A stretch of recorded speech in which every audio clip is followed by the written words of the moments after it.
1 saat болду турат, чакырылбай атышат. Бирок сразу эле келгенде эле ушундай сурайт экен. Мен өзүмдүн отделениеме жооп бере албайм. Палатага кирсең же жылуу суу жок, же болбосо же тумбучка жок. Оксидацин жок, марля жок. Эч кандай оборудование жок силерде. Мен небирем өлүп колума карматтаган тирик болчу. После боя кулаками не машет. Ой, сиз 2 саат издедик эже. Жумшактан ич оору, катуудан тиш оору жаман. Ар бир курттаган, сынган же түшкөн тиш карылыкты чакырат да сулуулукту качырат. Ошондуктан тишке кам көрсөңүз, тиш сизге кам көрөт. Москвада жүргөндөргө Ваш стоматолог клиникасынын филиалдарына кайрылууну сунуштайм. Кааласаңыз Достоевский метросунан түшүп, Самотечная 17А дарегине барасыз. Же Рокоссовский метросунан түшүп, Открытое шоссе көчөсү 14 дарегине баш баксаңыз болот. Анда адистер акысыз кеңеш беришет. Ыдырыс Исаковдун атынан барсаңыз, тиштериңизди 20% арзандатуу менен дарылап беришет. Бул ушул Кара-Балта шаарынын борбордук ооруканасы экен. Мунун ичинде ошо терапия, травматология, төрөт үй жана башкалардын баардыгы ушул жерде жайгашыптыр. Жүрүңүздөр.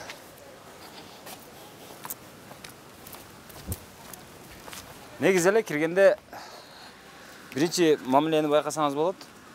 Эми оорукана деген менен кандай десем, өмүрүндө суу көрбөгөн да. Суу көрбөгөндөй болуп турат.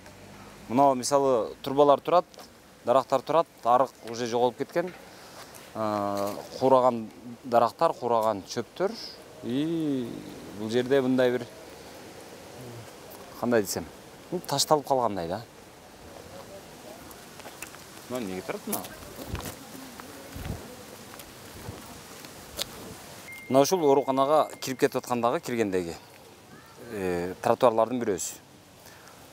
Биз мына чыгыш тарабынан кирдик, төбөсүнөн. Ушул тротуардын абалы ушул экен.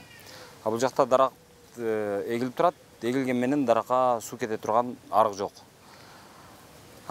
Бирок мынага окшотуп эми баягы Кыргызстандын өзү мамлекет же болбосо мамлекеттик бир каржылоо кармабаса дагы жөнөкөй кадимки кызматкерлер кармап турат десек болот да. Мынага окшотуп мына жаңы жанагындай мына зеленый изгородь деп коет, ушуларды эккенге аракет кылышып мына утур курап калган жерин улам толуктап эгишет экен. Анан тазалап гана коюшат, бечаралар ошого гана күчү жетет десек болот да. Арыгын ошол шыпырып коюшат. Бир дарагы жанагы курап калган болсо эгип коюшат, актап коюшат. Бирок мына тротуар, ушу тротуар өзүнөн өзү ушунчалык сапатсыз курулган, өзүнөн өзү ишип, өзүнөн өзү чыгып кетет. Мынага окшоп жанагы арматуралары оркоюп көрүнүп турса дагы эми эмне кылат эми? Ушу ойдон турат. Мына бомба түшкөндөй болуп жарылып кетиптир. Мына карасаңыз, эми бул ооруканада эми ар түрдүү адам жүрөт. Ошого эми бир аз болсо да шарт болуш керек да. Андай шарт коляска менен жүрө турган же жөн эле мындай балдак менен жүрсөң же жөн эле мындай басканга да ыңгайсыз да. Бул тоодо жүргөндөй жүрөсүң да бул жерде. Мына машинеде бышып бүттү. 10 күн болду. 10 күн болду чыкканда балам. Кандай дейсиз? Кичине жылтууга бияка келип врачка көргөзүп боло деген анализдин результатынчы. 1 саат болду турат, чакырылбай атышат. Не дешет? Азыр күттүр келет. Мына күтүп атам. Бала уже бышып бүттү детерди, машинеде отурат мына. Барып көрсөңөр болот. Жаңы төрөлгөн бала мына машинеде турат. Бышып отурат. Роддомго алып келип көргөзүшүңүздөр керек экен. Ал чыккандан кийин роддомдо эмес, өзүнчө детский врачтар өзүнчө болот го, ошол жерге көрсөтүлөт. Жок, мага ошентип келинчегиме чалышыптыр да. Ушул жерге бияктын врачтарына, детский врачтарына жылтууханын результатын көргөзгүлө, анан кийин если повышенный болсо, жанагындай вакуумга, эмеге, загарга эметет экен да. Балам шаарда төрөлгөн. Бияка поступление болгон, скорый менен шаарга алып кеткен. 6-чы роддомго. Ошактан төрөгөн. Шаарга дегениңиз Бишкекке? Бишкекке. Ал жакта төрөттүңүз? Төрөттүм. Андан кийин бул жака келди. Өзүңүз ушул жерде жашайсыз? Кара-Балтада турат. Келгенден кийин 1 айга чейин, азыр канча болду төрөлгөнгө? 12 күн болду. 12 күн болду. Демек 1 айга чейин неонатолог врачтар ушул роддомдун өзү төрөт үйүнүн неонатолог врачтары караш керек экен. Ошон үчүн бул жигитти азыр айтып атат.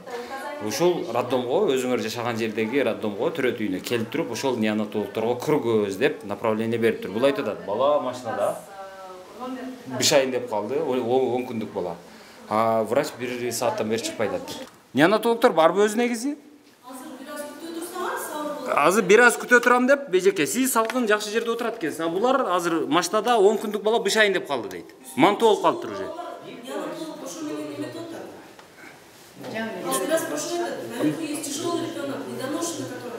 Канча неонатолог бар өзү?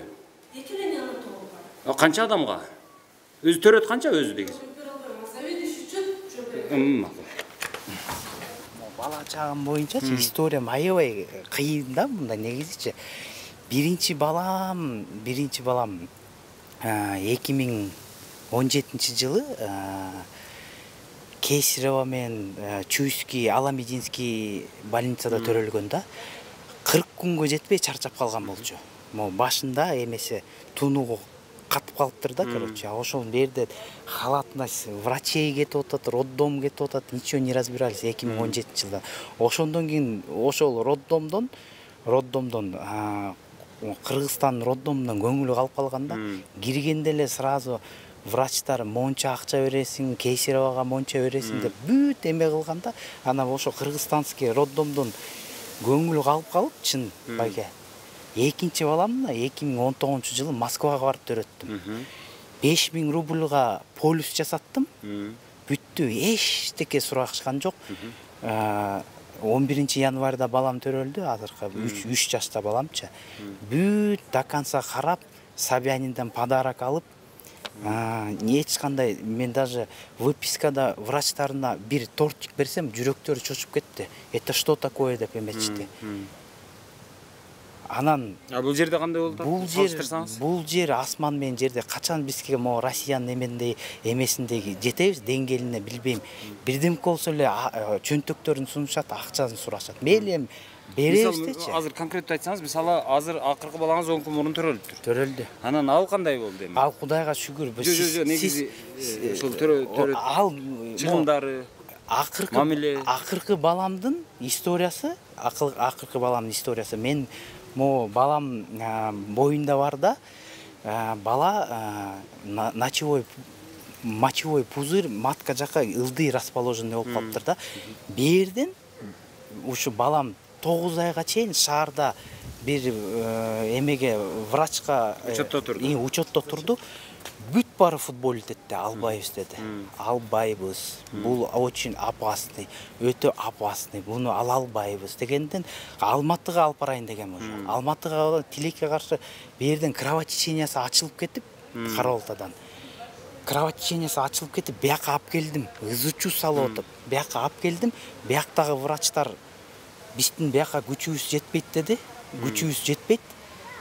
Анан скорыйды бияктан чыгарып туруп Бишкекке жөнөтүштү. Ошол жактан где-то 4 саат операция болуп отуп, анан кийин бала Кудайга шүгүр төрөлдү. Операция акпай ана канча чыгымдар кетти эми? Чыгым сиз келип кеттирсиз, эч кандай чыгым алышкан жок эми. Кудайга шүгүр жакшы. Мен выписывать этип атканда сиз келген экенсиз ошо 6-чы роддом дейби, ошол жактан. Анан бая чыгымдар болгон жок, просто бир мондай мамиле кандай болду? Мамиле бая эмелер эле хоттун алдындагылар эле агрессияны көргөзүшөт экен. Киргенге болбойт. Келинчегим кесире болду, сумкаларында көтөрүшөм десем, жок, киргенге болбойт деп. Нагло эле эметип атышат. Тягынан биягынан бая сиздерге ийгилик мондай кылып аткансыздар, просто именно медицина жактычы, медицина жакты бир мондай акча каражаттан алыс кылып, өздөрүнүн зарплатасы менен эметкендей кылдырсаңыз жакшы болмок да, будущийчи. Макул, рахмат. Кандайсыз? Менин аты жөнүм Ыдырыс, фамилиям Исаков. Эркин журналистмин. Анан сиздердин ушул шаардын тургундарынан аябай көп негедир ушул роддом боюнча. Алып келиңиз, балаңызды алып келиңиз деп коюңуз. Алып келиңиз. Аябай көп арыздар болгон үчүн анан келгенге аргасыз болду. Здесь журналисты пришли, и они просят, чтобы мы дали разрешение на съемку внутри родильного отделения. Говорят, что по Чуйской области во все родильные отделения они уже были. А он телефон не берет.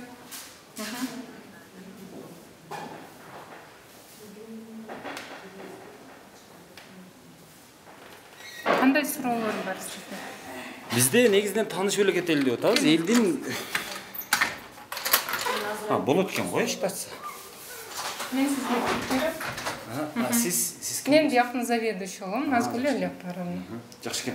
Эжеке, бизге суроолор ушу кадимки эле суроолор. Канча, мисалы, неонатологдор бар, канча прием төрөт прием класстар жыл сайын. И мощность кандай? И буларга буну төрөттөгү жанагы туалет, по очереди давайте суроолорго. Бизде родильное отделение 50 койкага ачылган. Негизи 11 акушерский ставка бар. Акушер-гинеколог врачтын. Ошол ставканын 3 врач дана жабылган. Бирок данный момент гинекология заведующий пенсия кетти, бир врачыбыз ошол жакта ИО болуп иштеп атат, исполняющий обязанности зав. Отделением. Калган ставкаларды биз шаардан атайын чакырып, хотя бы 1-2-3 дежурстводан алып бергиле деп врачтар чакырып иштетип атабыз. И клинический ординаторлор бар. 2-го года обучения ошолор жаап берип атат. Ошондо азыр жетишип атат десе болобу? Жок, аябай дефицит болуп атат. Ошондо азыр канча эме жетишсиз азыр врач сиздер? Канча штат ачык? Бир 3 врач келсе, жакшынакай жетишип калмакпыз да. Неонатологдордун штаты 3 бизде. Ошонун экөөнүсү иштейт, бирөөнүсү ачык. Дагы ачык. Ошондо 4. Ошондо эми жалпысынан 4 болот. Жыл сайын 2000 родулардан болот. Мен сизге айтпадымбы, неонатологдордон 3 ставка бар. Ошондон 2 ставкасында иштейт, врач 1 ставкасы ачык, бош. Жыл сайын жазында ярмарка вакансий болот институтта. Ошол жыл сайын биздин чоңдорубуз барып заявка берет, бирок периферияда иштегенге эч ким келгиси келбейт. Анткени шаарга жакын болгонубуз менен жолубуз жаман. Шаарга жетиш кыйын. Биякта жашоо маселеси ачык. Же биздин чоңдорубуздун колуна келбейт. Каражат жок. Же райондун чоңдорунун колуна келбейт. Эч ким жардам бербейт. Жаш врачтар келсе дагы 1-2 жыл иштеп кетип калышат. Айлык канча бул жакта? Айлык эми категорияга жараша бир 12 миңден 25 миңге чейин. Категорияга чейин дегенде жаш врачтар келсе, дежурствосы жок болсо бир 7-8 миң алат. Дежурство түнкү дежурство алса, күн ай сайын бир 10 дежурство алса, 8 дежурство алса, бир 15 миңге чейин барып келет. Ошол анан бияктан квартира снимать этип. Бир комнат квартира 8 миң 10 миң турат. Азыр бизде 2 жаш врач бар, клинический ординатор. Алар экөө бир квартираны снимать этип жашап жүрүшөт да. Ошондо 2 жаш врач деп атасыз да? Айлыгы 8 миң 9 миң деп атасыз? Жок. Сиз менин сөзүмдү эметпеңиз. Мен айлыгын 12 миң 15 миң дедим. 15 миң болсун, макул. 15 миң болгондо деле ал ошондо бир 7-8 миң квартплата. Жашоосуна кетти. Ошондой жашоосуна мындай алганда бир 7-8 миң акча калат экен калса. Бирок ал кыздардын ата-энеси бар. Бир кыз Бишкекте турат өзү, келип кетип окуп турат, окуп иштеп турат. Бир кыздын ата-энеси айылда турат, алар да жакшы жардам берет. Анан биз дагы кийинки сурообуз мындай да, ушул отделениянын ичине кирип эле, кадимкидей эле шартын көрүп, туалетин, душун колдонулабы, колдонулбайбы? Мисалы кече биз жалообатка бардык, барсак душту көрсөтүштү, душ иштейт деп. Душту чыгып, жанагы аялдардан сурасак, душ бар экен, мен 2 төрөт ушул жерден төрөдүм, мен душун көргөн эмесмин дешет да. Ошондой эмес, ошолорду көрөлү дейбиз. 2 душубуз бар, 1-чи этажда, 3-чү этажда. 1-чи этажда бияка жаткан аялдарды колдонуп турабыз да. 3-чү этажда операция кирип атканда же операциядан чыккан сотрудниктер колдонот. Эми условия жакшы деп айта албайм, анткени ковид башталгандан бери эмеге ремонтко чоң оборудование кылганга тыюу салынган. Жалаң медикаменттер алабыз. Анан азыр биздин чоңдорубуз алмашып, анча-мынча проблема болуп атат.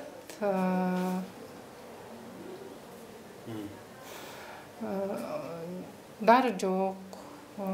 Дары кайсылар жок? Ошолорду мындай кирип эле мындай ырак жерде калбасаңыз болот. Көп эле дары. Мен жок,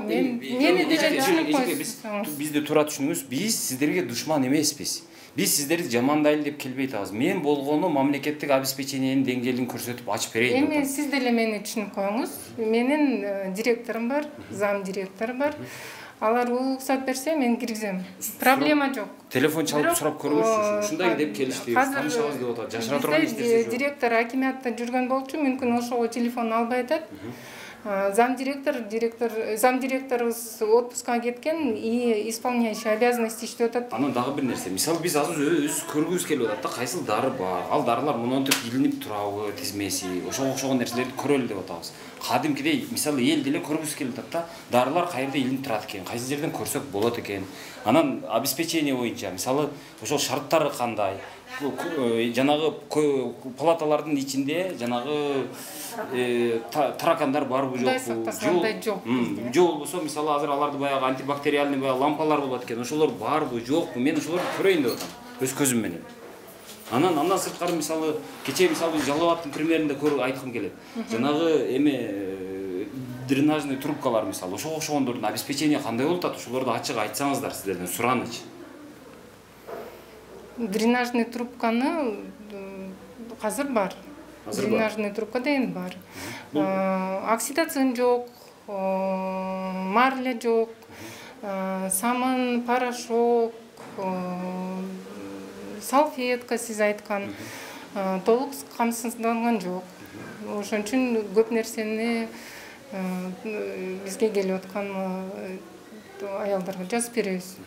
Ошолор эмне үчүн жок? Мисалы айтышабы сиздерге мындай болуп калды, ушу себептен жок деп түшүндүрүп бере аласыздарбы себебин? Ковид учурунда биздин больницада биздин отделениянын башкасынын баары ковидке жабылган да. Бизде ковидный госпиталь болгон. Каражаттын көбү ошол жерге колдонулган деп эми бизге ошентип түшүндүрүп атат да. Ошондо биздин больница аябай чоң карыз болуп калган экен мамлекетке, дары сатып аткан фирмаларга. Эми ошо 2 жылдан бери ошо карызды жоюп атышат да. Анан азыркы учурда да биздин больницада кредиторский задолженность бар экен. Ошону жоймоюнча көп нерсе кылынганга тыюу салынат экен. Эми аны сиз менден эмес, заведующий эмен главврачтын өзүнөн сурайсыз. Менин колумда эмес да. Саламатсызбы. Биз азыр эжеке ошол жана главврачтын өзүнө да барабыз. Бирок азыр сиздер кетип кала электе. Мына жумуш күн бүтөйт. Мен кетпейм. Сиз, пожалуйста, чоң менен сүйлөшүп бериңиз. Я без проблем вас пущу. Булар жазып бергенini бердим. Рулон коларчы деген пакет, келинге памперс, балага дары. Не дарларды? Bilmem ошо кагазда неме жазган болсо ошону алып кеп берди. Канча сом кетти ошо? 900 сом. 900 сом. Самын, салфетка. Мыло ошо. Немес, порошок. Ошону алып кеп бердим. Сураганын алып кеп бердим. Всё. Сиз бизге ойлойсуз да? Ооба, бизди да киргизбей атат. А сиз эмне келдиңиз эле? Кызыбыз тоготуп келген кече. Азыр жатат. Төрөбү? Жок, төрөлөп. Күтөбүз. Эжеке, кандай деп ойлойсуз өзү негизи? Роддом кандай кабыл алыш керек? Мисалы сиз азыр жашыңыз канчага барып калды? 52-демин. 52-де. Сиз деле ошо сиздер малыңыздар дагы төрөт кандай болчу эле? Ошону менен азыркы салыштырып бериңизчи бир.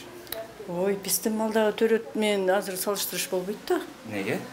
Мисалы сиз төргөндө кандай болчу эле мисалы? Биз роддомго скорый менен келчүбүз, бүттү. Ошо менен только выпискада чыкчыбыз. Бир жума 10 күн состоянияга жараша болчу. Анан баланы вообще алып келчү эмес жаныбызга, только кормленияга. Биз ороочу эмеспиз, эме кылчу эмеспиз. Аябай жакшы болчу. Эмизгенге гана алып келет. Ооба, эмизгенге алып келчү болду. Азыр болсо мына Кесарева болсо деле мен 10 жыл мурун сиңдим ушул жерден биринчи баласын төрөдү. Кесарева болуп төрөдү. 3 күн толготуп, анан таза төрө албагандан Кейсарова болду. Кейсаровадан кийин эртеси мен жумуштан чыгып кечинде келсем, 1 күн өттү. Кечинде келсем, биягында бала, биягында капельница. Ушуган тура болсун. Ошон ким тура ойлойт? Мен мисалы ошол жерден эле чыгып айттым, силер вообще мындай адамгерчилик да жок даже. Ушундай состояниеда. Эми ал бул бир эрте эле эмес, бүт больница ошондой экен да. Анан төрөгөндөн кийин эле эртеси эле чыгарып коюп атат азыр. Ошол тура деп ойлойбу.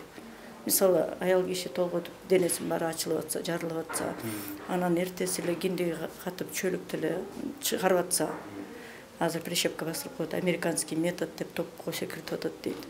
Биз Америкада жашаган жокпуз. Биздин өлкө ага жете элек. Туурабы? Дары-дармек маселеси кандай чечилчү ошол маалда? Союз убагындабы? Анда эч кандай дары, эч нерсе алып берчү эмеспиз. Бир бинт алып келчү эмеспиз. Бүт бар больницанын ичинде болчу. Азыр кызыңызды алып келгенде эмнелерди алып келдиңиздер эми? Эми больницага жатаарда список берет экен, ошолорду алдык. Даярдаптыр. Списокто самын, жок, жидкий мыло, бумажный полотенцеден экини, пеленка, перчатка, эмне деди дагы? Памперс. Болду, по-моему. Союздун маалында ошол жанагы баланын чөргөгөн жалаяктарынан бери ушу өздөрү берчү же аларды алып келчү? Өздөрү берчү. Жок, эчтеке алчубуз. Ошону таштап кетчүсүздөрбү же алып ошону менен жок, калчу да. Өзүбүз чыгарып атканда эле алып келчүбүз, ошону ороп эле чыгарып берчү болду. Анда памперс жок болчу да. Анда пеленка ороочу, өздөрү жуучу, өздөрү караачу. Бизге только эмискенге алып келчү да. Анан ошол маалда эжеке 10 күндөп жатсаңыздар, демек анда душ керек болот. Туурабы? Мисалы аялдар деле жуунат да эми 10 күн жаткандан кийин. Ошол эми душка түшпөйт да. Просто умывальниктер бар болчу, жылуу суу бар болчу, шарттар бар болчу. Өздөрү обработка кылчу. Даже Кейсарова эмелер болгондорду өздөрү перевязка кылчу, полностью обработканы өздөрү кылчу. Өздөрү жууп тазалап. Ооба, ошондой болчу. Азыр эми сиз перчатка алып келдим деп атасыз да, перчатканы ким колдонот? Врачтар колдонот болчу, мен каяктан билем, врачтар колдонот. Демек врачтар колдоно турган нерсе бул мамлекеттик. Эми биз мен бул жакта эме алда. Мен өзү эмне үчүн буларды сурап атам? Анткени биз мамлекетпиз да. Мамлекетке биз салык төлөп атабыз. Салык төлөгөндө мамлекет баягы төрөттү, ошол төрөт акысыз, медицина акысыз, билим берүү акысыз деген биздин мындай баш мыйзамыбызда жазылган шарттар бар да. Ошон үчүн биз ушуларды акысыз кылып силерге жакшы шарт түзүп беребиз. Ошон үчүн силер салык төлөгүлө деген мындай келишим бар да бизде. Мамлекет менен элдин ортосунда келишим бар. Мына ошол келишимдин негизинде алар өзүнүн убадасын аткарыш керек. Демек, алар мисалы биз келсек, төрөт үйүнө келе турган болсок, деп алар кабыл алып, жакшына мамилени кылып, анан ошол өздөрүнүн мойнуна алган нерселерин өздөрү камсыздап бериш керек да. Мисалы жок дегенде бул дарыгерге келсең, акушерге келсең, анан перчаткам жок, перчатка алып келип берчи деген сөз, мисалы чайханага барсаң, менде пияла жок эле, пияланы көтөрө келчи дегенге окшогон сөз болуп атат да. Анан мен ошон үчүн мен азыр мына жерде врачтарды деле күнөөлөгүм келбейт көбүнчө. Эми врачтар эми кандай шарт болсо ошого түшүп иштей беришет булар. Айлыкты 12 000 сом айлык берет экен, 12 000, 15 000 сом. Анан алар эмне кылат анан? Жетпеген анан сүйүнчү деп бардемен шылтоо кылып алганга аргасыз болот. Ал үчүн сиз башчы директорго кайрылышыңар керек. Эми директордон мурун мына жакта заведующий бар экен да. Директор азыр жок деп атат, ошон үчүн заведующийдин өзүнө келген. Заведующий деле бир чоң имаратты башкарып отурган эже да, мындай алганда, ал чоң личность. Анан ал адам ушуга жок дегенде жооп бериш керек да. Өзү мына мен башкарып аткан имарат ушул. Менде мындай шарт бар, мындай шарт жок. Буга ушунча акча бөлүнгөн, же болбосо буга бөлүнбөй атат деп айтып бериш керек эле да. Эми директор жок болсо заңылап атам. Мисалы. Мен ушинтип ойлойм. Мен көп жерден ушундай эмелерди көп айтам да. Мисалы үчүн мындай болуп атат да. Хирургия травма отделенияга барып көрүңүзчү. Сураныч. Анан бир сураныч республиканский больницаларга барып, онкологияга барып көрсөңүз, биринчи очередь ушу онкологияга барып көрүңүзчү. Эмнесин? Онкологияга барып көрсөңүз, ошол жерден отделенияларга кирип, ошо операцияга канча сом төлөнөт деп сурап көрүңүзчү. Мен башыман өткөн нерсени айтайын. Мен онкологический больница. Мен сизден сурап атам. Ошо мен сизге мындай сунуш кылып атам. Ушул жакта барып бир карап келсеңиз. Ооба, сиз өзүңүздүн мисалыңызды айтып бериңизчи. Ошол онкологияда кайсыда жаттыңыз эле? Гинекологияда жаткам. Операция болдум. Раковый болду. Госпитализациям бекер болду. ооба. Андан калгандардын баары эле акча болду. Онкологический больнойлордуку бекер деди. Мен киргенде сурадым. Бекер, эчтеке төлөбөйсүңөр деди. Хорошо дедим. Барып бысмалда деп история ачкандан башталды. История ачканда 15-жыл. Историяга 100 сом алды. Операцияга даярдаганда элементарный клизмага 100 сом алат. Ошодон башталат да. Ошонун баары. Анан операция бүткөндөн кийин бир туугандарды киргизип, үй бүлөсүн киргизип туруп, анан ошол жерден мындай операция болду, тигиндей болду деп акча сурайт. Ошо кылган врач. Анан акча сураганда колунан келген акчаны бергенде, анан өстөрүнө туура келбесе, жок баланчадан өйдө берет деп айтат экен. Ошондой болот. Ошо онкология деген эң мисалы эң оор илет. Ошол жакта ооруган больнойлор барганда киргенде сүрүлөкмүш. Мен барып киргенде биринчи приемга кире электе мен уже калтырап титиреп бүтүп калгам. Диагнозду уга элек деле. Анан ушундай больнойлор мисалы үчүн жүрөт ошол жакта. Акчасы жок болсо үйүнө кетет, айла жок. Ошондо сизден канча чыгым менен чыктыңыз ошондо? Баш аягы 20га барып калган. 20. Эми ал 7 жыл мурун болгон. Азыр билбейм. Азыр 40 миңден өйдө деп угам, смотря кандай илтетке жараша болот экен деп айтат да. Эң жеңили мындай сүйүнүчтүүсү 40 миң менен ушудан арылсам, анда жеңипмин, анда жакшы экен, Кудай бериптир деп сүйлөшөт. Биз аны четтерден уккан нерсе да. Анан мен просто ошону айтып атам да. Анан онкобольнойлордун мен мисалы 6 ай сайын барып обследование өтөм. Бир анализ, ошо онкомаркер анализ эле 3000 сом турат. Пенсия албайм. Инвалидность берген жок. Ошол 6 айда бир 3000 сом анализ тапшырыш керек.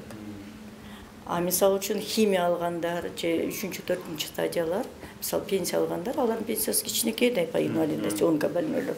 Алардын анализдер андан да көп эме кылат. Дары-дармектер андан көп. Акчаны таап калат. Алар кантип выживать этиш керек. Ушундай суроодо. Анан могу отделенияларда, мисалы травмохирургияда ар бир операция эң арзан дегенде 10 миң сомдон башталат. Ал биз башыбыздан өткөн нерселерди эле айтып атам. Мен просто жамандабайм, бирок баарыбыз эле адамбыз, но бирке лапсты тиш керек. Ошол бар да, бирөөнүн колунда бар, бирөөнүн колунда жок. Колунда жоктору чыгып эле өлө берет деген эме мани болуп калат да, ошондой да. Анан биздин мисалы Кыргызстанда эң пенсия кичинекей болсо, айлыктар аз болсо, анан Кудай сактасын, башыңа ушундай оору келип калса, акчаң жок болсо, жөн эле каласың. Салам алейкум. Кандайсыздар? Кандайсыз? Саламатсыз. Куттуктай берейинби? Бул болду, кыз болду. Кыз. Жакшы экен. Азыр мен сиздин мына пакетиңизди бир көрсөм кандай болот эми? Так, мындан 2 штук. Бул төрөт бүттү го эми, эмнеге алып келесиң муну? Жок, төрөт бүткөндө ошо кызга керектүү нерселер да. Миф эмеси менен экен. Айнасы. Буга чейин нелерди алып келдиңиз? Эчтеке алып келдим. Төрөткө перчатки. Жок, анын баары төлөнбөйт деп тиякта эмеси турат, жана бумажкасы турат да, эчтекесин эме алган жокпуз. Эчтеке берген жокпуз. Жок, эчтеке алып келип атат. Адамдарды айта албайм. Мен өзүм үчүн жок берем. Врачтар деле айткан бизге эчтеке төлөнбөйт депчи. Ал келишим мындай. Силер бизге салыкты төлөгүлө, биз силерге пенсияны беребиз, медицинаны бекер кылып беребиз, билим берүүнү бекер кылып беребиз деп атат. Бирок билим берүүнү десеңиз, мисалы китеп жок, китепти өзүңөр балдарыңызга сатып алып бериңиз деп атат. Мектепте бор жок. Тряпка жок, ошолордун бардыгын өзүңөр алып келгиле деп атат. Ата-энеден сурап атат. Анан мына медицина боюнча балдарды эми төрөт бекер деп атабыз да эми, башкасы бекер болбогондо да. Анан кана бекер экени.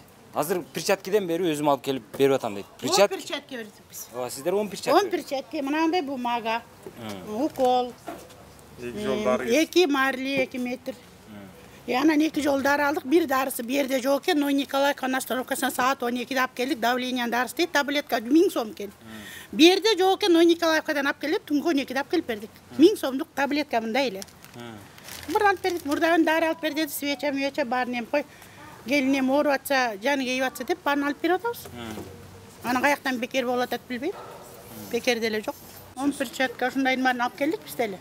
Марлис-сарлисинен бери алып келдик. Эми Мен түшүнөт элем, мен баягы балага эми памперс десем, эми балага экен эми дегендей. Памперстан өзүнчө алып келдик. Памперс, өзлөрүнө салфетка, анын өзүнчө кийим кечеси өзүнчө. Бирок сразу эле келгенде эле ушундай сурайт экен. Бумагасына 1000 сомго аптекадан алып бердик. Аны еще Николаевкадан дарын алып келбедик 1000 сомго. Мен аны таблетка экенин билбеген жокмун. Келдиңиз, ага канча бензин коротуп, канча убакыт? Түнкү 12-де. Барып келдиңиз. Барып келдик, шашып барып алып келдик. Еще капкараңгы карасак окошкасы ачык экен, такылдатып барып алдык 1000 сомго. 20-сында оруп түшкөн. Анан сизде мындай суроо болбойт абы? Бул мамлекет мисалы мына ак үй салам деп атат.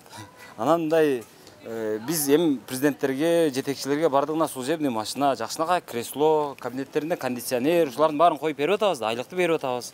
Анан кийин бизге эмне кылып бересиңер муну, биз салык төлөп атабыз го деген суроо болуп атабы, кандай? Жок, андай суроо жок да. Суроомакын киргизбейт, бизди кимге айтабыз?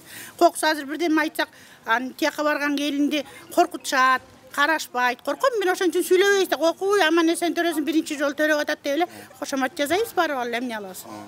Ансы эле карасын кыйналып атам, меже кыйналып атам дейт, кокуй, врачка айталы эми десе киргизбейт, көрсөтпөйт, врачты да тааныбайбыз биз анчы. Бир 7 күн жатат больницада, мына бүгүн чыгат. Эми бүгүн обход деген эртең менен саат 8-де 10-да болчу эле, обход 2-де болот дегенди мен биринчи жолу угуп атам ушу. Обход 2-де 3-де болобу? Обход илгери саат 6-да, 7-де болсо 8-де болчу. Эң эле кечиккен 9-да болчу илгери. Мен апам менен больницага жатып калдым эле. Обход 8-де 9-да болчу. Азыр 12. Жок 2. Ошондой болсун. Саламатсызбы, кандайсыз? Менин атым Ыдырыс, фамилиям Исаков. Эркин журналистмин. Азыр сиздердин ушул мага комментарий жазышат көп. Анан мен өзүм WhatsApp-ма кат жазышат. Ыдырыс, ушул Карабалта деген жөн эле колдон түшүп калган деп, анан ошол чынбы жалганбы өз көзүм менен көрөйүн деп келдим эле. Азыр уруксат берсеңиздер, мына жерге кирсек, анан ошол больницаны бүт эле көргөзүп берсеңиздер мага. Азыр мисалы, что интересует? Мени негизи кызыктырганы бул мамлекеттик камсыздоо кандай деңгээлде. Душу кандай, кайсыл дарылар бар, кайсыл дарылар жок. Не үчүн азыр мисалы мамлекет өзүнүн мойнуна алган нерселерди кыла алып атабы, кыла албайтабы? Кыла албаса эмне үчүн кыла албайт? Мисалы ошол эле дары-дармек менен камсыз болуш. Мисалы азыр моңолор айтып атышат, кечээ бир давлениени түшүрө турган дары эмне дедиңиз атына? Билбейм, 1000 сомго сатып келдим мен таблетканы. Николаевкадан аптекасынан. Түнкү саат 1-де барып келдим деп атат. 2 метрби канча марли алып келип бердим деп атат. Марли дагы жокпу? Канча 6 штук перчатка алып келдим дейт. Бул перчатка ооба. Перчатка эмне үчүн жок дейм да. Мисалы ашканага барсаңыз тарелкаңды өзүң алып кел дебейт да. Мен ошону сурагым келет да. Ашканага бардыңыз. Негизи мындай да, бизге келген аялдарды полностью перчаткамен полностью где-то что-то может они покупать. Бирок полностью без прям 100%, например, эжеге без может быть какие-то лекарства она купила. Ал өзү үчүн биз үчүн алып берген жок, ал өзү үчүн баласы үчүн алып берди, кызы үчүн алып берди. Жок, эми өзү үчүн деп кечирип коюңуз. Азыр бизде мамлекет айтып атат, даже конституцияга жазып коюп атат. Төрөт бекер деп. Төрөт бекер. Анан төрөтү бекер болду да. Акча алган жок да, кимге бир акча сураптыр врачтан. Бул кыздар боюнда болгон кыздар баары эле келип эле жатып калбайт да. Келип жатса, действительно баары бекер болуш керек. А келип көрүнүп кетсе, ага историяга ачылбайт. Жатат мына жерде азыр ошону чыгарам деп келип отурушат. Ага историяга ачылбайт, алар мен азыр келип жаткан адам жөнүндө сурап атам. Азыр Допигит деген дары дефицит, тендерге чыкпай атат. Канча жылдан бери, уже бир эле жыл эмес. Потому что поставщиктер койбойт тендерге. Биздин больница сатып ала албай атат. Мен аны билбейм, аны сиз таап бериңиз да. Эмнеге андай болот? Андай вопроско бизде сизге бергибиз келет. Например, вот другие лекарства тоже нету. Например, это Украина, Дарницанка, например. Азыр эпилепсияда учетта турган больнойлор не могут, например, карбамазепин, элементарно карбамазепин найти, который стоит 90 сомов. Они могут найти. А это поставщик каяктан келет дары? Бизде кайсы дары чыгат? Айтып бериңизчи сиз ушуну. Жеке, мен аны эмес. Биз жок болгон биз акчаны берип атабыз да. Акча бар. Сатып алганга сиздер даярсыздар, туурабы? Аптекага, Кыргызстанга аптекага келген дары кантип больницанын ичине кирбей калат? Мен ошону түшүнөм. Именно ошо бир эле дары сиз айтып атпайсызбы? Тетияктан Новониколаевканын аптекасынан бир эле жерден таап келдик. И то башка жерде эч жерде жок. Мына эже сиз айтып атасыз. Бир да канча жерде канча аптека турат? Бир да аптекада жок. Больницада эмес. Частный аптекаларда да жок. Потому что нет. Окситоцин эмне үчүн жок болуп калат? Окситоцин тендерге чыкпай калды. Неге? Мен каяктан билем? Аптекаларда бар бирок, люди приносят. Сырткы аптекалар кээде бар, кээде жок. Кээерки аптекаларда жок. Потому что не все чоң сетьтер ала алат. Может, у них какой-то запас был. Макул эжеке, биз кирип көрүп чыгабычы шартыңыздарды. Анын несин? Мына мен сизге чоңумду кертип келдим. Пожалуйста, сурабы. Макул болсо киргизөбүз. Өзү негизи мындай да, бир жетекчи, мисалы сиз ушул имаратка жетекчисиз да. Анан бул имараттын ичиндеги бар нерсеге, жок нерсеге сиз жоопкерчиликти. Бул имарат менин жеке үйүм. Мен аны түшүнөм, бирок сизге азыр сизге ишенип чоң больницанын бир бөлүгү. Мен аны түшүнүп атам. Бир бөлүгү, бул бүтүн бир больница эмес. Бишкектеги роддомдордо, допустим, городской перинатальный центр, бир өзүнчө организация. А биз родильное отделение болобуз. Мен ошол өзүңүз башкарып аткан жерге мен өзүмдүн отделениеме жооп бере албайм, потому что мага дарыларды централизованный аптекадан берет. Ушул жерде жаткан мен бияктагы мен ага деле жооп бере албайм, ага мат бухгалтер жооп берет. Мен биякта жаткан пациенттерге жооп бере алам. Жаткан пациенттерге жооп бере алам. Жалаң эле ошону эле сурайлычы эжеке. Калган шарттарды дарыны камсыз кылуу, ремонт кылуу, аппаратураны алып берүү, ал администрациянын привилегиясы. Ал менин жумушум эмес. Алар кандай мени обеспечение болсо, ошондой мен аны колдонуп иштейм. Азыр көпчүлүк ушундай төрөт үйлөрүндө фонд деген бар. Бизде жок кандай. Фонд жок, э? Азыр фондко деп азыр киргенде ушул фондко 200 сом берип кой, 500 сом берип кой. Жок кандай. Жок, э? Эжеке, кандай дейсиз? Бул эже сизге сурап деле көрүңүз. Бир да киши сизге шылтап атат, эгерде уруксат берсе, кирип көрө бергиле деп атат. Жок, бизге болбойт дейт. Роддомго нельзя. Роддомго вообще биз даже, например, последнее время в связи с ковидом никого не запускаем, да, Назгуль Аликбаровна? Эжеке, сиз? Мен, например, исполняющий обязанности зам главного врача, главный врач азыр жок, ал собранияда, сотто. Азыр келе албайт. Өзү келсе, өзү разрешение берип киргизип эметсе болот. Сиз андан көрө эртең менен келиңиз, өзүнө кириңиз, анан ал киши менен сүйлөшүп, уруксат алып келе бериңиз. Любой момент ал макул болсо мен киргизе берем. Перчатка в данный момент жок. Понимаете? Салфетканы алганда биз түшүндүрөбүз аялдарга. Ушундай азыр данный момент бизде салфетка жок болуп атат. Сизге өзүңүзгө палатаңарга коюп беребиз. Родзалга коебуз. Сиз сүртөсүз колуңузду, биз сүртөбүз колубузду. Эми аны үйгө алып кетпейбиз. Өзүңөргө эле колдонулат ал депчи. Антип түшүндүргөндө каршы деле болбойт. Мындай болуп атат да, менин максатым башка. Мен азыр врачтарды жамандаш эмес. Сиз айткандай бойкот кылып койсок, перчатка албайбыз, администрацияга барып биз бойкот кылып атабыз, эчтеке албайбыз десек, жумушубуз токтоп калат. Понимаете? Перчатка жок, сизди мен ала албайм. Мен монда иштебейм десе туура болобу? Сиз окситоцин жок, да? Окситоцинди матка кровить эткенде кылам. Укпаган Гиппократты айтасыңар. Силер Гиппократтын антын бергенсиңер. Вы должны делать, вы должны деген сөз. Карабай айтасыңар, карабай деп өзүңөр эле айтасыңар, туура? Это в первую очередь силер Гиппократ менен баштайсыңар. Это во-первых. Во-вторых, например, она даже келдиңби, келгенден кийин перчаткасы, кээ-бир, например, перчатки с собой ала келишет, өздөрү эле. Даже биз алып кел деген күнү, бизде болгон күнү деле. И ошолор чыгып туруп эле, например, айтышат кээ-бирде. Эжеке, макул бойкот кылбаңыздар. Жок дегенде азыр. Жаман көрүнсөк да биз өзүбүздүн жумушубузду кылабыз. Макул, эжеке, мен билем аны. Мен сиздерди жамандаш эмес максат. Максат азыр гос обеспечениенин деңгээлин көрсөтүп бериш. Себеби мына ак көз кара көздөрдүн баардыгы налог төлөшөт булар. Төлөп атышат. И мамлекет азыр конституцияга жазып атат. Мыналарды биз бесплатный, бесплатный кылабыз деп. Жок дегенде азыр кемчиликтерди өзүңүздөр айтып бериңиздерчи. Макул бойкот кылбаңыздар. Макул жөн эле айтып бериңиздерчи. Мына жетпейт. Айласы сурап атабыз депчи. Себеби мисалы мектепке барсаң бор жетпейт. Мен сизге айтып бердим го. Азыр окситоцин жетпейт, перчатки жок. Бирок дренажный трубка бар. Марли жок. Бирок бизге керектүү список дары бир 70-80 наименованиядан турат да. Ошондон бир 10-15 жок. Бирок эң колдонулган нерселер. Ошол эле перчатка, ошол эле марля, ошол эле окситоцин.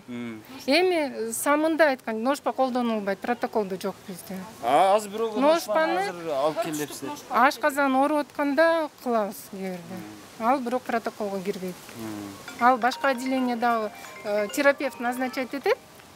Анан биз консультанттар деген болот. Баланчабыз акушерстводан башка бир жер ооруп атканда биз консультация кылабыз. Терапевт менен, невропатолог менен, хирургтар менен. Анан эгер алар назначение кылса, биз кошумча дары жасайбыз. Эми больницада жок экен. А самын салфетканы мен сизге жана эле айттым. Ал проблема бар, действительно. Недоношенный балдар үчүн жанагы өзүнчө дагы камсыз боло турган жанагы аларга кормление, мисалы жанагы энесине сүт чыкпай атса. Бизде отдельно отделение недоношенных детей деген отдельно. Бар. Анын заведующий окуда. Кассага эчтеке төлөбөйсүңөр. Сага канча берем деп сурайт. Мага деле бербей эле коюңуз, потому что мен сизге моундай список жазып атам. Мен уялам. Казыркы убакта лишний моундай кыйынчылыкта лишний тыйын сурай албайсың даже. Казыр биз сүйүнчү дегенден да уялып калдык. Потому что сүйүнчү дегенде как будто биз адамдан бирдемке сурагандай болуп атабыз. Биз 5 боңор бекем болсун, куттуктайбыз, сиз балалуу болдуңуз, улдуу болдуңуз, кыздуу болдуңуз деп айтабыз. Образование жоқ бізде. Ошон үчүн мына мен 8 айлык неврем чарчап калды. Мен уже азыр күйүттөн өлүп атам могу жерде. Келиним мына жатат могу жерде. Без сознания, кровь потерять этипчи. Эч кандай образование жок силерде. Айтам, эмне үчүн айтпайм мен? Айтам, мен могу жерде күйүп атам мен. Мен невремде өлүп колума карматтаган тирик болчу. Тирик болчу неврем. Тартпагыла Тартпагыла билсин да. Эмне үчүн карабайт, эмне үчүн жакшы иштебейт. А эмне үчүн жаман иштейт? Эмне үчүн 8 айлык иштеп аткан жүрөк нормально иштей албайсың, десем мен Бишкекке алып бармакмын. Карамакмын өзүмдү. Алып бармакмын Бишкекке. После боя кулаками не машет. Ой, siz 2 saat izledik gece, 2 saat. Sen карай албайм десең алып барма. 2 күн жаттым о жерде без сознания балам. Жүрөк ошондо мен алып бармакмын Бишкекке. Каетке болсо да алып бармакмын. Күйүп атам мен о жерде. Бул эмне болду өзү? Эмеси барбы? Жооп барбы өзү? Болгон неге болбой? Бунун келини отслойка менен поступать этти да. Үйдөн кан агып, аябай кан көп жоготуп келди. Биз ага операция срочно болду. Бирок баласы аябай тяжелый болчу. Көтөрүлгөндө мен операция аларда эле айткам. Балаңардын жүрөгүн уккан жокмун. Бала тяжелый болуп атат. Болбойт десе алып кетмекмин мен. Ошондо бир жылда канча бала өлөт сиздерде? Эми ар кандай болот? Жо өзү негизги статистика бар да эми сиздерде. Мисалы былтыр канча, быйыл канча болду? 14. Аялдарчы? Аялдардын өлүмү. Аялдар акыркы 10 жылы бизде материнский смертность жок болчу. Быйыл бирөө болду. Жок, себеби сиздер тяжелыйларды Бишкекке жөнөтөсүздөр. Көбүнчө ошон үчүн жок да. Эми биздин иштегенибиз жараша болот го да.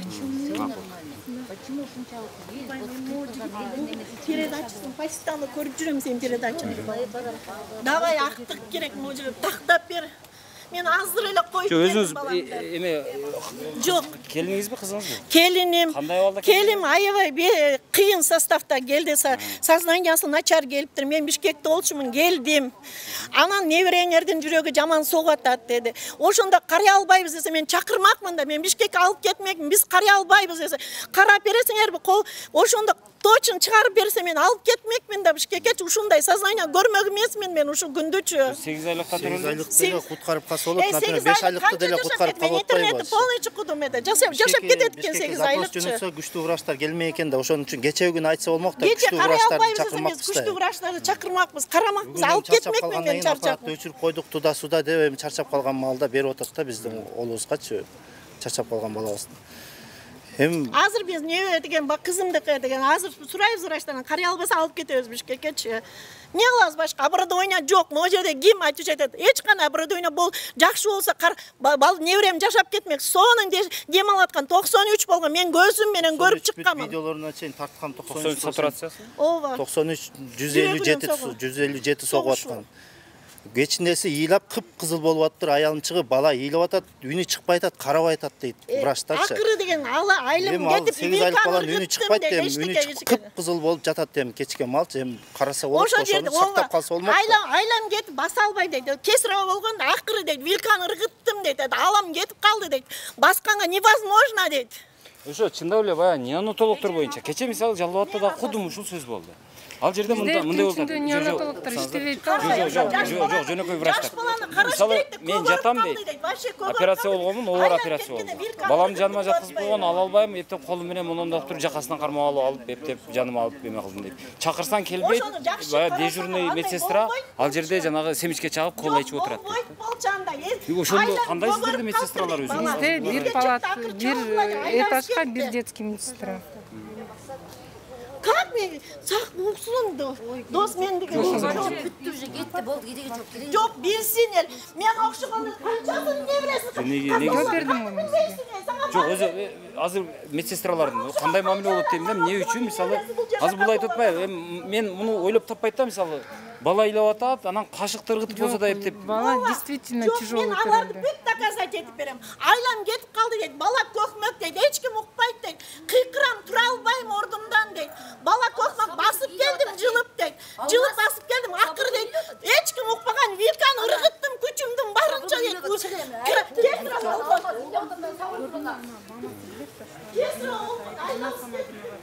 Мама знает, Аляхарына, что над ней издевались. Мон кичинекей баласы бар экен да, 6 жашарчы. Бунун үйүнө каникулга барыптыр. Барса, бунун жыртылган эжесин аябай кыйнашчы экен да, иш кылдырыпчы Аляхарына. Анан бул мамасына айтыптыр: "Мама, оштон келчи, пожалуйста. Эжем операция болуп калыптыр, келиңиз." Они опять над ней издеваются депчи. Бул вообще отурбачы экен да, 50 градуста банка сатып иштечи экен, банка көтөрүп. Зачем азыр бул өзүн? Бияка бизге Өзү үйлөп атпайбы? Мен ошо боюнан алдыртып коюптур, кайненеси. Ну нет вот то, чего у нас нет. Азыр булар нелер булар өзү? Все понимаю. Новокаин? Нет. Физраствор на натрия хлорид.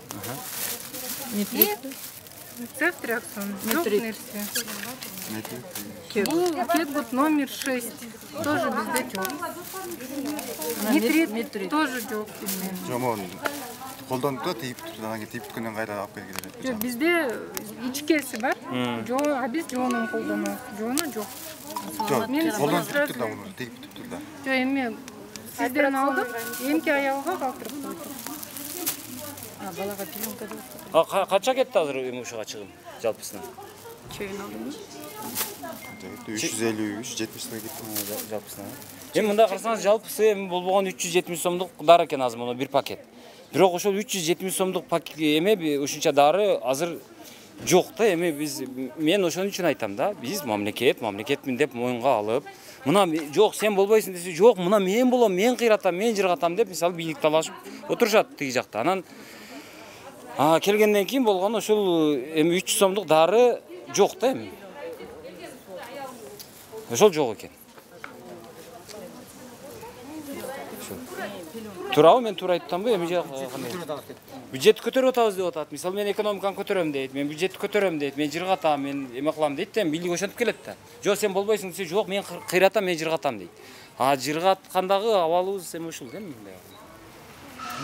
Ошону мен көрсөтөйүн деп атам. Мына биз мына жыргатам деп келдиңер эле, бирок жыргатпай атпсыңар, урматтуу мына билармандар, жетекчилер. Бирок силердин өзүңөрдүн шартыңар жакшы, мындай шартта жашап атасыңар.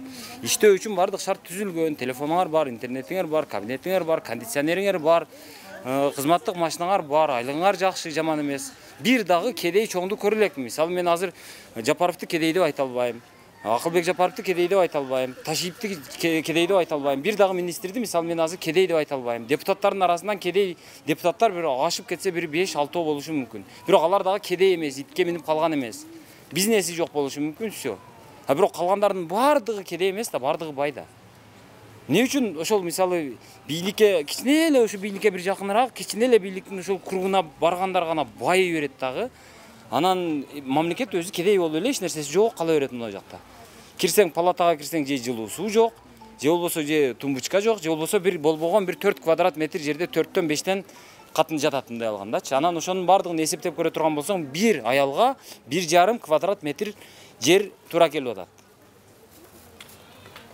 Неге жаңы здания салыш керек десең, азыр мисалы жаңы зданияны биз кимге салып атабыз? Биз келебиз дагы мисалы прокуратурага жаңы здания салып атабыз. Мисалы Жалал Абадты кече көрдүм. СМБга жаңы зданияны салып атабыз. Соттордун зданиясын карасаң эми килтейет. Иштеген сот жок. Мисалы Чаткалдын сотуна барсаңыз, бул 2 судья бар экен, 1 жылда 9 иш карайт экен. Бирок килтейген чоң зданияда отурат. Ошол эле учурда мына окшогон жерлерде эч нерсе жок да, мындай элементарный баягы эң арзан эле, эң болбогон дарылар жок ушул жерде. Перчатки жок. Мындай алсаң, ошон үчүн мен кайра айтып атам. Ашканага барсаң, кашыгы жок деген сөз да. Эми кашыгыңызды өзүңүз көтөрүп келип жеп алыңчы деп атат да эми. Биз мына ашты эми беребиз эми, бирок эми кашык жок эми. Же болбосо тарелка жок деп атат. Эми ошо кантип болсун эми? Ашкана болгондон кийин мына мен акчамды берем, мен келдим. Келгенден кийин мисалы ошол тамагын салып берип, мына кашыгыңыз, мына салфеткаңыз, мына тарелкаңыз, мына пиалаңыз, мына чай, мына чайнек деп алдыңызга коюп коет, туурабы? Мына нан деп. Анан бул жерге келсең, ошол жок да, мисалы, больница, бирок дарысы жок. Больница, бирок врачы жок. Төрөт үйү экен азыр, балдарды карай турган врачтан бирөө жок экен, жетишпейт экен. Эмнеге жетишпейт десең, азыр айтып атышат, айлык аз дейт. Айлыктын аздыгынан врачтар кетип калган дейт. Эмнеге айлык аз? Себеби эми өзүбүз жеп коюп атсак, каяктан анан буларга айлык беребиз эми? Эми жеп коюп атабыз да, ачык айтыш керек да. Өткөн мына 2 ай болуп калды. Өзүм мына ооган согуштун ардагеримин. Экинчи топтон майыпмын. Мына 2 ай болуп калды. Шаарга, биздин госпиталга, больницага барып, обследование жатайын деп бардым. Именно мен тартаторун УЗИ частный. Өкмөттүгү жок. Bir günde 4 жол рентгенге айтады. Чыгарбай эчтеге кое албай диагноз. Анан аягына частныйга жиберди. Акча төлөдүм, частныйдан тартып келдим. Ошол частный УЗИни өкмөт алып коюп койсо болбойбу? Өзүм мына афганец ветеран болсом, экинчи группа инвалидмин. Частныйга төлөдүм, тарттырдым, ошол жерден диагнозун ошол жерден чыгарып берди. Ошол жок, мына республиканский больницада биздин ветерандардын, оогандардын эмесинде жок ошол. Ошондо эле коюп койсо болот да.